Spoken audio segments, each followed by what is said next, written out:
اعوذ باللہ من الشیطان الرجیم بسم اللہ الرحمن الرحیم اللہم صلی علی سیدنا و مولانا محمد وبارک وسلم یا صاحب الجمال و یا سید البشر من وجهک المنیر لقد نور القمر لا يمكن الثناء كما كان حقه بعد از خدا بزرگ تو ایک قصہ مختصر۔ محترم ناظرین اکرام، السلام علیکم ورحمۃ اللہ وبرکاتہ۔ میں ہوں آپ کا میزبان حافظ حامد رضا اور آپ دیکھ رہے ہیں پروگرام نور ہدایت۔ ناظرین، جیسا کہ آپ جانتے ہیں، نور ہدایت میں ہم آپ کی ملاقات علماء اکرام سے کرواتے ہیں، جن سے ہم کرتے ہیں سوالات اور جاننے کی کوشش کرتے ہیں اسلام کے حوالے سے معلومات۔ آج کے ہمارے معزز مہمان پہلے بھی نور ہدایت کے پروگرام میں تشریف لا چکے ہیں، وینس ٹی وی کو زینت بخش چکے ہیں۔ میری مراد حضرت علامہ مولانا جمیل انجم مدنی دامت برکاتہ العالیہ۔ آئیے علامہ صاحب کے آپ کی ملاقات کرواتا ہوں۔ السلام علیکم علامہ صاحب۔ جی وعلیکم السلام۔ حضرت کیسے مزاج؟ خیریت سے؟ اللہ کا بڑا فضل ہے، الحمدللہ۔ آپ ٹھیک ہیں؟ اللہ کا احسان، آپ کا بہت بہت شکریہ۔ آپ یقیناً بہت مصروفیات میں سے وقت نکال کر تشریف لاتے ہیں۔ ابھی بھی آپ کشمکش میں ہیں کہ وہاں کیا ہو رہا ہوگا، ظاہر ہے آپ یہاں تشریف فرما ہیں، پیچھے کام بھی بہت ہوتے ہیں۔ ایک نجی چینل سے بھی آپ کا تعلق ہے، پھر شعبہ تدریس سے بھی تعلق ہے، امامت بھی فرماتے ہیں ماشاءاللہ سے۔ تشریف آوری کا دوبارہ سے شکریہ۔ ناظرین، جیسا کہ آپ جانتے ہیں، علماء اکرام کی صحبت، علماء اکرام سے سیکھنے کو ملتا ہے بہت کچھ۔ آج ہمارا جو موضوع ہے جس پر ہم سوالات کریں گے، جو آپ کے ذہنوں میں ہے، میرے ذہن میں ہے، سوالات توبہ کے حوالے سے ہیں۔ موضوع بھی توبہ ہی کا ہے۔ اللہ رب العزت کی بارگاہ میں ہم توبہ کرتے ہیں، توبہ کرنے کے بعد ہم گناہ کرتے ہیں۔ آخر یہ نوبت ہی کیوں آتی ہے کہ ہم توبہ کرتے ہیں؟ توبہ کے فوائد کیا ہیں؟ اللہ رب العزت نے کتنا انسان کو حق دیا ہے کہ جب چاہے توبہ کرے؟ آخر کب تک حق دیا ہے؟ اس کی فضیلت کتنی ہے؟ جو انسان توبہ نہیں کرتا، توبہ سے بھاگتا ہے، ان کے لیے کتنے نقصانات ہیں، ان کے لیے کتنا بڑا عذاب ہے اللہ کی طرف سے، یہ آج ہم جانیں گے۔ اور یہ بھی کوشش کریں گے کہ قرآن مجید و فرقان حمید جو سرکار دو عالم صلی اللہ علیہ وآلہ وسلم کے قلب اطہر پر نازل کی گئی، اللہ رب العزت نے قرآن میں توبہ کے حوالے سے کیا فرمایا؟ سرکار دو عالم صلی اللہ علیہ وآلہ وسلم توبہ کے حوالے سے کیا ارشاد فرماتے ہیں؟ ہم جانیں گے علامہ صاحب سے، باقاعدہ موضوع کا آغاز کرتے ہیں۔ حضرت ارشاد فرمائیے گا، سب سے پہلے ہم توبہ کی تعریف جانتے ہیں، اس کے بعد قرآن مجید میں توبہ کے حوالے سے ارشاد فرمائیے گا۔ الحمدللہ رب العالمین والصلاة والسلام علی سید المرسلین، اما بعد فاعوذ باللہ من الشیطان الرجیم، بسم اللہ الرحمن الرحیم۔ بہت زبردست موضوع آپ نے سلیکٹ کیا ہے، اور میں سمجھتا ہوں کہ اس دور میں اس کی بہت زیادہ ضرورت ہے، بے شک، اور خصوصاً ہم جیسے نوجوانوں کے لیے اور تمام ہی معاشرے کے طبقات کے لیے یہ ضروری ہے کہ ہم اس موضوع کو جانیں اور جان کر اس پر ہم عمل کرنے کی بھی کوشش کریں۔ میں بھی نیت کرتا ہوں، آپ بھی نیت کیجئے کہ انشاءاللہ ہم جو اس سے سیکھیں گے اس پر ہم انشاءاللہ عمل بھی کریں گے۔ آپ نے سوال یہ کیا کہ توبہ کی تعریف کیا ہے۔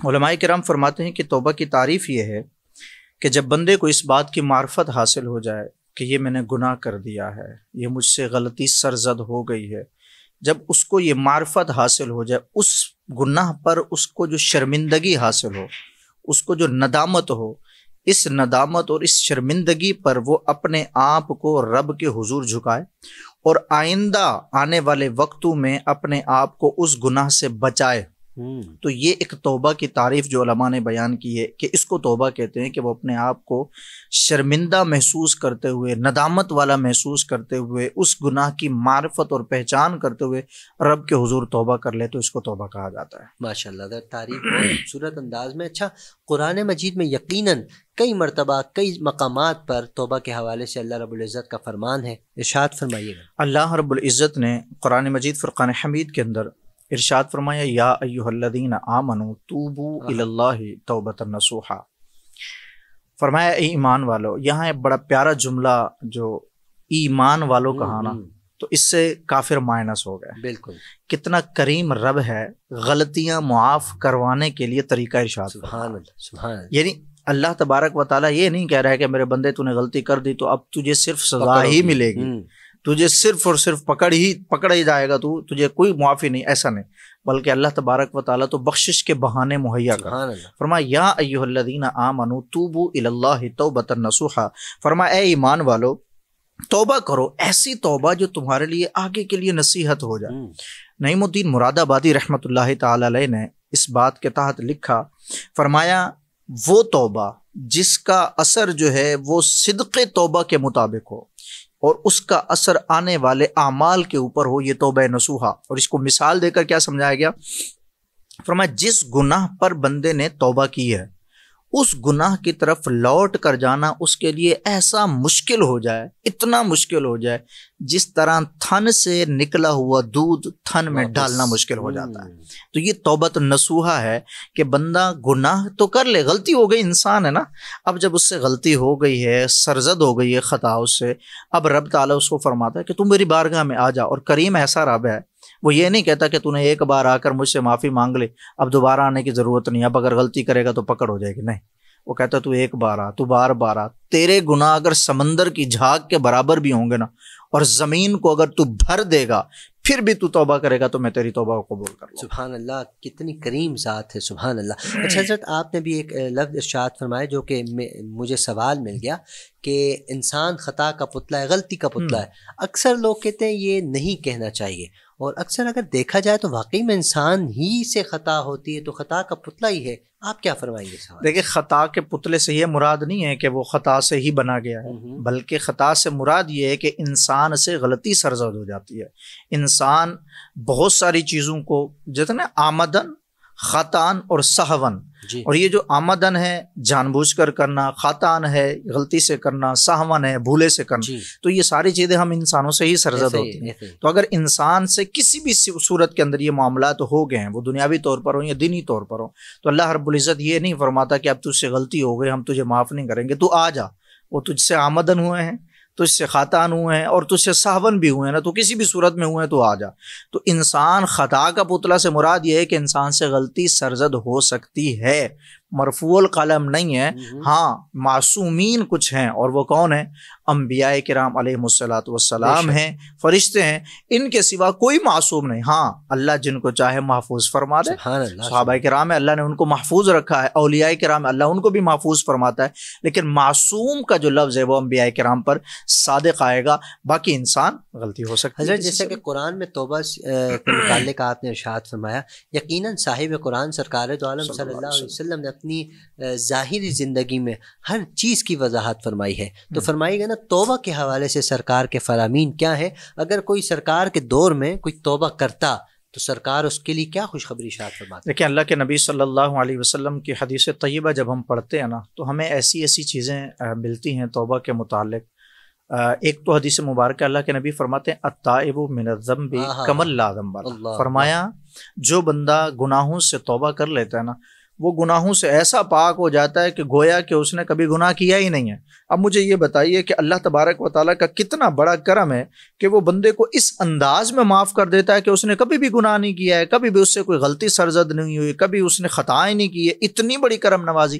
اور ایک اور حدیث مبارکہ میں آپ کو سناؤں کہ میرے نبی کریم صلی اللہ علیہ وسلم صحابہ کرام کے درمیان موجود تھے، اور کیسا خوبصورت منظر ہوگا وہ کہ اللہ کے نبی علیہ الصلوۃ والسلام ان جگمگ جگمگ تاروں کے اندر موجود ہوں گے۔ نبی کریم علیہ الصلوۃ والسلام نے ارشاد فرمایا، اے میرے صحابہ یہ بتاؤ اس شخص کو کتنی خوشی ہوگی کہ جو بندہ سفر کے لیے زیادہ راہ باندھ کر نکلے اور سواری پر اپنا ساز و سامان باندھ کر جائے اور ایک چٹیل میدان کے اندر جائے، وہاں سوئے آرام کرے، نیند سے بیدار ہو تو اس کا سارا ساز و سامان سواری سمیت کہیں گم ہو چکا ہو۔ حضور علیہ الصلوۃ والسلام نے ارشاد فرمایا، میرے صحابہ بتاؤ نا ذرا اس کے ساتھ کیا معاملہ ہوا ہوگا؟ عرض کی یا رسول اللہ وہ تو غمزدہ ہوا ہوگا۔ حضور نے فرمایا اس لیے نا کہ اس کا ساز و سامان چلا گیا، اس کی ہر شے چلی گئی، گویا کہ وہ چٹیل میدان میں بیٹھا ہے، اب اس کو موت کے سوا کوئی چیز نہیں آ سکتی، نہ پانی نہ کھانے کو کوئی چیز، کچھ بھی نہیں ہے۔ حضور فرماتے ہیں کہ وہ اسی انتظار میں کہ بس اب موت آ جائے پھر سو گیا۔ تھوڑی سی نیند آئی، پھر جب اچانک اٹھا تو دیکھا سامنے سواری کھڑی تھی۔ حضور فرماتے ہیں بتاؤ میرے صحابہ اس کو کتنی خوشی ہوئی ہوگی، گویا کہ اس کو زندگی مل گئی۔ تو صحابہ کرام علیہم الرضوان نے عرض کی یا رسول اللہ اس کو بہت خوشی ہوئی ہوگی۔ حضور جان عالم صلی اللہ علیہ وسلم نے ارشاد فرمایا کہ جب اس نے وہ سواری دیکھی نا تو اس نے کہنا یہ تھا کہ مالک تو میرا رب ہے اور میں تیرا بندہ ہوں، لیکن اتنی زیادہ خوشی ہوئی، وہ کہتے ہیں نا کہ ہم اتنا خوش ہوئے کہ پریشان نظر آئے، اتنی خوش ہوئی، اتنی اس کو خوشی ہوئی تو اس نے کہا کہ تو میرا بندہ میں تیرا رب ہوں۔ تو حضور نے فرمایا میرے صحابہ بتاؤ کتنی خوشی کی بات ہے؟ عرض کی یا رسول اللہ بہت۔ فرمایا جب کوئی جوان، جب کوئی بندہ اللہ کی بارگاہ میں توبہ کرتا ہے میرا رب تو اس سے بھی زیادہ خوش ہوتا ہے۔ اب آپ اندازہ لگائیے کہ توبہ کی کس قدر اہمیت ہے اور اللہ رب العزت کتنا خوش ہوتا ہے۔ اور ایک اور حدیث مبارکہ میرے ذہن میں آ رہی ہے، اللہ کے حبیب علیہ الصلوۃ والسلام فرماتے ہیں انا حبیب اللہ، میں نا اللہ کا حبیب ہوں، اور حقیقت ان جیسا کوئی حبیب ہے ہی نہیں. فرمایا انا حبیب اللہ والشاب تائب حبیب اللہ. فرمایا جو جوان جوانی میں توبہ کر لینا اللہ اس کو بھی اپنا محبوب بنا. تو یار ہم اگر رب کے حضور جا کر جھکے، اور میں آپ کو ایک سچ بات بتاؤں حامد بھائی، ہم اگر رب کے حضور اپنے سر کو رکھ لیں گے نا، ہمیں دنیا داروں کے سامنے جھکنا نہیں پڑے گا. رب تعالیٰ کی بارگاہ میں چلے گئے، اس کو اپنا خالق و مالک مان لیا، اس کو وحدہ لا شریک مان لیا. جب اس کے ہو جائیں گے نا، وہ کہتا ہے تو میرا ہو جا، کائنات تیری کر دوں گا. تو اللہ رب العزت یہ توبہ کے پھر انعامات بھی عطا. اچھا توبہ کے انعامات بھی ہیں، ہم سنتے چلے آ رہے ہیں علماء اکرام سے بھی شروع سے لے کر اب تک. لیکن یہ بھی یہ یقین جانیے، آپ بھی جانتے ہیں سمجھتے ہیں کہ توبہ ایک دم سے انسان نہیں کرتا. توبہ کرنے میں آخر تاخیر، یقیناً تاخیر ہوتی ہے. وجہ کیا؟ ہر کوئی ایسا نہیں ہے، کچھ افراد ایسے بھی ہیں توبہ کرتے اور اللہ کی بارگاہ میں ایک دم مینس کہ اگر گناہ کرتے ہیں توبہ کر لیتے ہیں، لیکن زیادہ تر جو ہے میجورٹی اس چیز کی ہے جو گناہ سے توبہ میں تاخیر کرتی ہے. اس کی وجہ کیا ہے آخر؟ بڑا زبردست آپ نے سوال کیا ہے. اور آج کل کے زمانے کے اندر ہر کوئی یہی سوچ رہا ہوتا ہے، اگر کسی کو نماز کا بھی کہہ دیا جانا تو وہ یہ کہتے ہیں کہ کل سے شروع کریں گے. کل سے جی. تو اس کی چند وجوہات ہیں جو میں نے خود نوٹ بھی کیے ہیں اسپیشل اس معاملے کے لیے کہ میں یہ باتیں آپ کو بتاؤں گا. اور میں یہ چاہتا ہوں کہ ہمارے ناظرین نا ان چیزوں کو سن لیں، ہم سمیت سبھی اس پر ہم عمل کرنے کی کوشش کریں. جی جی. جو توبہ کے اندر تاخیر کی وجوہات ہوتی ہیں ان میں ایک وجہ یہ ہے کہ گناہوں کے انجام سے بندہ غافل ہوتا ہے، اس کو پتہ ہی نہیں ہے کہ اس کا نتیجہ کیا ہے. حامد بھائی میں کچھ بھی کر رہا ہوں، میں اور آپ ہم یہاں بیٹھ کر ایک سلسلہ کر رہے ہیں، ایک پروگرام کر رہے ہیں، اس کی وجہ کیا ہے؟ اس کا ہم نتیجہ ہم نے کیا سمجھا ہوا ہے؟ ہم نے صرف یہی سوچا ہوا ہے نا کہ یار اللہ کی رضا کے لیے ہم یہ پروگرام کر رہے ہیں، کسی کے پاس ہمارا یہ دین کا پیغام پہنچ جائے گا، وہ اس پر عمل کریں گے، ان کو تو ثواب ملنا ہی ملنا ہے، ہمیں بھی اس کا ثواب مل جائے گا، ہماری آخرت بھی سمجھ. یہ ایک نتیجے پہ نظر ہے نا ہماری. بندہ جب گناہ کرتا ہے کیا وہ اس کے نتیجے پر نظر نہیں رکھتا؟ بالکل. میں رب کی نافرمانی کر رہا ہوں، نماز چھوڑ رہا ہوں، کیا رب میرا راضی ہوگا مجھ سے؟ اگر بندہ گناہ کرنے پر گناہ کے نتیجے پر نظر ڈالے نا، وہ توبہ کی طرف جلدی آ جائے گا. ایک وجہ تو یہ. دوسری وجہ دل پر گناہوں کی لذت کا غلبہ ہو جانا. گناہ کر کر کے نا وہ سمجھتا ہے کہ مجھے اس سے لذت محسوس ہو رہی ہے، چاشنی مل رہی ہے مجھے، اس کو وہ گناہوں سے نفرت نہیں کرنے دیتی. وہ اس لیے بار بار وہ سمجھتا ہے کہ میں اس گناہ کی طرف جاؤں، مجھے اس سے مزہ آئے گا، مجھے اس سے لذت محسوس ہوگی. فرمایا بندہ جو ہے وہ گناہ کی لذت اور اس کے اوپر جو اس کا غلبہ ہوتا ہے اس کی سبب سے وہ گناہ میں اپنا توبہ میں جو ہے وہ تاخیر کرتا ہے. تیسری بات، طویل زندگی کی امید جو ہے اس کو توبہ کرنے پر، تاخیر کرنے پر اس کو ابھارتی. وہ سمجھتا ہے میں آج بھی زندہ ہوں، کل بھی زندہ رہوں گا. وہ سمجھتا ہے شاید ابھی تو میں جوان ہوں اور کل بوڑھا ہونا ہے، پھر جا کے میں توبہ کر لوں گا. او بھائی یہ میری اور آپ کی سوچ ہے. قرآن میں اللہ فرماتا ہے انما نعد لهم عدا، ہم نے تمہارے لیے تو سانسیں گنتی پہلے لکھ کے رکھ لی ہے اور تم جانتے بھی نہیں ہو کہ تم نے کتنی سانسیں لینی ہیں. پھر یہ طول عمل لے کے کیوں بیٹھ گئے کہ بھائی ابھی تو میں جوان ہوں پھر بوڑھا؟ پتہ نہیں کس نے دیکھا کہ آپ بوڑھے ہوں گے. سب بوڑھوں کو تو موت تھوڑی آ رہی ہے، جوانوں کو بھی موت آ رہی ہے. اچھا اگلی بات فرمایا گیا کہ رحمت الہی کے بارے میں دھوکے کا شکار ہونا. کیا مطلب؟ رب تعالیٰ الرحمن بھی ہے جی، رب تعالیٰ الرحیم بھی ہے کہ یار اللہ رحمان الرحیم ہے، وہ معاف کر دے گا. بھائی اللہ رحمان الرحیم ضرور ہے، قہار بھی لیکن قہار و جبار بھی تو ہے نا. یہ رب نے کب کہا کہ میں رحمان الرحیم تو اب گناہ کرتے رہو؟ رب تعالیٰ نے تو اس بات سے منع کیا. اب یہ امید لے کر بیٹھے رہتے ہیں اور توبہ کے اندر جو ہے وہ تاخیر کرتے ہیں. ایک وجہ یہ بھی ہے. ایک اور وجہ فرمایا گیا کہ بعد توبہ استقامت نہ ملنے کے خوف سے بھی توبہ نہیں کرتے. وہ کہتے ہیں میں توبہ اس لیے نہیں کر رہا ہوں کہ میں دوبارہ، مجھے پتا ہے میں دوبارہ اس گناہ. اللہ کے بندے کر تو صحیح، تو ایک بار آ تو صحیح. توبہ کی توفیق جو رب دے رہا ہے وہ تجھے استقامت کی بھی توفیق دے گا، اس کی بھی نیکیاں تو ملیں گی، بالکل نیکیاں ملیں گی. تو آ تو صحیح رب تعالیٰ کی بارگاہ میں. اس خوف سے کہ مجھے استقامت نہیں ملے گی وہ آتے ہی نہیں ہے. اچھا اسی طرح ایک اور چیز ہے، کثرت گناہ کی وجہ سے یہ مایوسی کا شکار ہو جاتے کہ اب تو میں اتنا بڑا گناہ گار ہو چکا ہوں، اب میں اگر توبہ کروں گا تو کیا فائدہ. یہ ایک مایوسی ہے اور اس مایوسی کے شکنجے کو توڑ کر توبہ کرنی چاہیے. اس لیے کہ حدیث کے اندر میں نے جو آپ کو لفظ بتایا، اللہ فرماتا ہے زمین بھر دو گناہوں سے اور سمندر کی جھاگ کے برابر گناہ لے کے آؤ، پر آ جاؤ میری بارگاہ میں تب بھی تمہیں بخش دوں گا. اور آپ کتنے کتنے گناہوں کو لے کر مایوس ہو کر بیٹھ گئے کہ میں نہیں جی میں تو اتنا بڑا گناہ گار ہوں، اب میں توبہ کروں گا تو مجھے کوئی فائدہ. اور ایک اور چیز جو آخری ہے، توبہ کرنے میں شرم محسوس ہوتی ہے. کیا کرنا ہے جی؟ توبہ کرنے میں شرم محسوس. جی مطلب رب کی بارگاہ میں جھکنے میں کس چیز کی شرم؟ بندوں کے بارے میں سامنے تو جھک جاتے ہیں، باس کے سامنے جی لبیک حضور میں حاضر، لیکن رب کے سامنے کھڑے ہو کر سر کو سجدے میں رکھنے کا مزہ نہیں آتا۔ تو یہ جو چند چیزیں تھیں میں نے آپ کے سامنے عرض کی ہیں کہ یہ توبہ میں تاخیر کا سبب بنتی۔ ہمیں تو ایسے واقعات بھی ملے نا، اللہ رب العزت نے ایک انسان نے پوری زندگی گناہوں میں گزار دی، مرتے وقت اس نے توبہ کر لی، اللہ رب العزت نے اس کی سارے گناہ معاف کر دیے۔ ایسے بہت سے واقعات کیسے کتنے واقعات ہیں، میں صرف ایک بات آپ کو بتاتا ہوں۔ ابھی جیسے آپ نے یہ سوال کیا تو چند واقعات جو اس وقت میرے ذہن میں آ گئے ہیں، میں چیدہ آپ کو بتا دیتا ہوں۔ ایک دفعہ تو حضرت موسیٰ علیہ السلام کے زمانے میں نا قحط آ گیا، تو آپ نے لوگوں کو کہا کہ چلو اکٹھے ہو کر نا رب کی بارگاہ میں دعا کرتے ہیں کہ مالک کرم فرما، مہربانی فرما، ہمیں جو ہے وہ بارش عطا فرما دے۔ اللہ رب العزت کی بارگاہ میں نا اللہ کے نبی حضرت موسیٰ علیہ السلام سمیت سب لوگ مل کے دعائیں کر رہے ہیں، بارش نہیں ہو رہی، کافی وقت بیت گیا نا۔ اللہ تبارک و تعالیٰ کی بارگاہ میں عرض کی مالک ہم کب سے تیری بارگاہ میں کھڑے ہیں، دعائیں کر رہے ہیں، التجائیں کر رہے ہیں، قحط سالی ہو گئی، کرم فرما، بارش عطا فرما، ہمیں بے غور سے سنیے گا۔ اللہ رب العزت نے ارشاد فرمایا موسیٰ علیہ السلام یہ جو تمہارا مجمع ہے نا، ان میں ایک بندہ ایسا ہے گناہگار ہے، لیکن وہ گناہ کر کے نا گناہ پر ندامت نہیں کرتا، گناہ پر نڈر ہو چکا ہے، اس کی وجہ سے میں بارش نہیں دے رہا۔ مالک پھر کرم فرما، اس کا حل بتا، کیا کریں؟ اللہ فرماتا ہے اس کو کہو یہاں سے نکل جائے، وہ چلا جائے گا نا تو میں بارش دے دوں گا۔ اللہ اکبر کبیر، حضرت موسیٰ علیہ السلام نے اعلان کر دیا۔ اب مجھے بتاؤ اس مجمع سے نکلنا آسان تھا؟ جی بالکل نہیں، آسان تو نہیں تھا نا۔ اللہ رب العزت کے نبی نے جب یہ اعلان کیا نا تو سب لوگ ایک دوسرے کو دیکھ رہے ہیں، اب کون نکلے وہاں سے؟ بنی اسرائیل کی یہ روایت ہے کہ اس میں وہ جو بندہ موجود تھا نا تو اس نے دل ہی دل میں رب کی بارگاہ میں عرض کی مالک تو کریم رب ہے، تو جانتا ہے، نکلتا ہوں تو لوگوں کے سامنے شرمندہ ہوتا ہوں، عزت کے دھجیاں اڑ جائیں گی، لوگ برا بھلا کہیں گے تیری وجہ سے قحط سالی آئی، تیری وجہ سے بارش نہیں ہو رہی، اور اگر رکتا ہوں تو مالک تو بارش نہیں دے گا۔ میں تیری بارگاہ میں توبہ کرتا ہوں صدق دل سے اور سچے دل سے، آئندہ کبھی گناہ نہیں کروں، تو مہربانی فرما، کرم فرما، بارش عطا فرما۔ ابھی کوئی نکلا نہیں تھا حامد بھائی، اور بارش چھماچم برسنے لگی۔ حضرت موسیٰ علیہ السلام پریشان، رب کی بارگاہ میں پھر عرض کی مالک تو نے تو کہا تھا کہ بندہ نکلے گا تو بارش ہوگی، یہاں تو کوئی نہیں نکلا۔ کریم رب کے الفاظ سنیے گا، رب نے ارشاد فرمایا ہے موسیٰ جن کی وجہ سے ہم نے بارش کو روکا تھا نا انہیں کی وجہ سے بارش کو دے دیا۔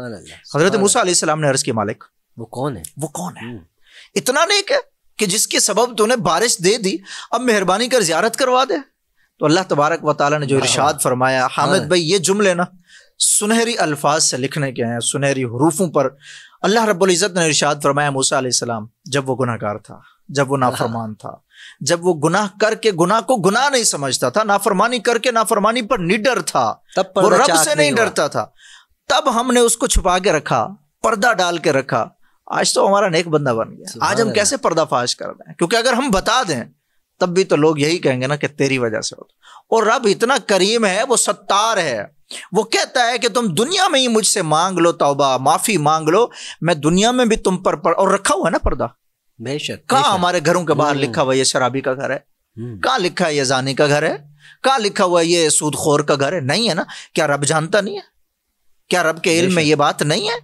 اچھا قیامت والے دن وہ فرما رہا ہے کہ تم دنیا میں معافی مانگ کے آ جاؤ، میں تمہیں قبر، جو منزل آخرت کی پہلی منزل ہے، جس کے متعلق بڑے بڑے جلیل القدر صحابہ حضرت عمر جیسے وہ روتے تھے اور کہتے تھے کاش ہم کوئی تنکا ہوتے، صدیق اکبر کہتے میں کاش کوئی تنکا ہوتا، میں اللہ تبارک و تعالیٰ کی بارگاہ میں کیسے۔ اللہ فرماتے میں تمہیں قبر کے عذاب سے بھی بچاؤں گا، آخرت میں بھی تمہیں رسوا ہونے سے بچا لوں گا، میں تمہارے گناہوں پر پردہ ڈال دوں۔ اس سے بڑھ کر اور کیا کرم نوازی چاہیے؟ کتنا کریم رب ہے۔ بالکل۔ اچھا حضرت آخری وقت ہے آج کے پروگرام کا، ارشاد فرمائے گا توبہ کا آخری وقت، ہر چیز کی انتہا ہوتی ہے، ہر چیز کا آخری وقت ہوتا ہے، توبہ کا آخری وقت کیا ہے؟ ایک انسان اس کا سانس نکل رہا ہے، اس وقت وہ توبہ استغفار کر رہا ہے، تو کیا اس وقت توبہ قابل قبول ہے؟ دیکھیں آپ نے جو سوال کیا، چند دن پہلے میں درس قرآن کر رہا تھا، اس میں فرعون کا میں نے واقعہ جو تھا وہ 11ویں سپارے کے اندر وہ میں ذکر کر رہا تھا۔